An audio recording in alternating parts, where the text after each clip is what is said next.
కమ్మటి బిర్యానీ కోసం రెస్టారెంట్ల బాట పడుతున్నారా? మంచి మసాలా వాసనకు టెంప్ట్ అవుతున్నారా? అయితే బీ కేర్ఫుల్. మీ ముందు టేబుల్ పై పొగలు కక్కుతున్న బిర్యానీ ఆల్రెడీ ఎవరో తిని వదిలేసింది. జస్ట్ వేడి చేసి సర్వ్ చేస్తున్నారు అంతే. ఇదొక్కటే కాదు, కదిరిలో ఫుడ్ సేఫ్టీ అధికారుల తనిఖీల్లో ఇంకా చాలా షాకింగ్ విషయాలు వెలుగు చూశాయి. తెలుగు రాష్ట్రాల్లో హోటళ్లు, రెస్టారెంట్లు, దుకాణాలపై ఫుడ్ సేఫ్టీ అధికారులు ఉక్కుపాతం మోపుతున్నా కొన్ని రెస్టారెంట్స్ నిర్వాహకుల తీరు ఏమాత్రం మారడం లేదు. ఆహార తయారీలో ఇష్టారీతిన వ్యవహరిస్తూ ప్రజల ప్రాణాలతో చెలగాటమాడుతూనే ఉన్నారు. కేసులు నమోదవుతున్నా, కఠిన చర్యలు తీసుకుంటున్నా అవేమీ పట్టనట్లే వ్యవహరిస్తున్నారు. శ్రీ సత్యసాయి జిల్లా కదిరి పట్టణంలోని అరబిక్ రెస్టారెంట్లో తనిఖీలు చేసిన అధికారులు షాకింగ్ విషయాలు గుర్తించారు.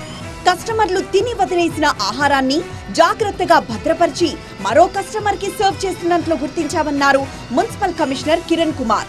ఇక్కడ ఎంత దారుణమైన పరిస్థితులు ఉన్నాయి అంటే, ముందు రోజు ఎవరైనా చికెన్ బిర్యానీ ఆర్డర్ చేసి ఒక కుటుంబం వచ్చి తినకుండా 2-3 పీసులు వదిలేస్తే ఆ అన్నంతో సహా వాళ్ళు మళ్ళీ ఎత్తి పెట్టుకుంటున్నారండి. ఆ పీసులన్నీ అలాగే పెట్టి ఆ పీసుల్ని మళ్ళీ జస్ట్ వేడి చేయడం కోసం బాయిల్ చేసి 1 or 2 minutes, not more than 1 minute అండి, బాయిల్ చేసి ఇప్పుడు వండిన అన్నం, ఆ అన్నం కూడా పాతదైంది, అది కూడా వెయిట్ చేసి ఆ రెండు కలిపి మన ముందు పెడుతున్నారు.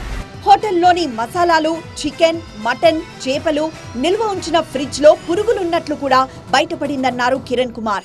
ఆహార పదార్థాలు ఫ్రెష్ గా కనిపించేలా డేంజర్ కెమికల్స్ ను విచ్చలవిడిగా వినియోగిస్తున్నారన్నారు.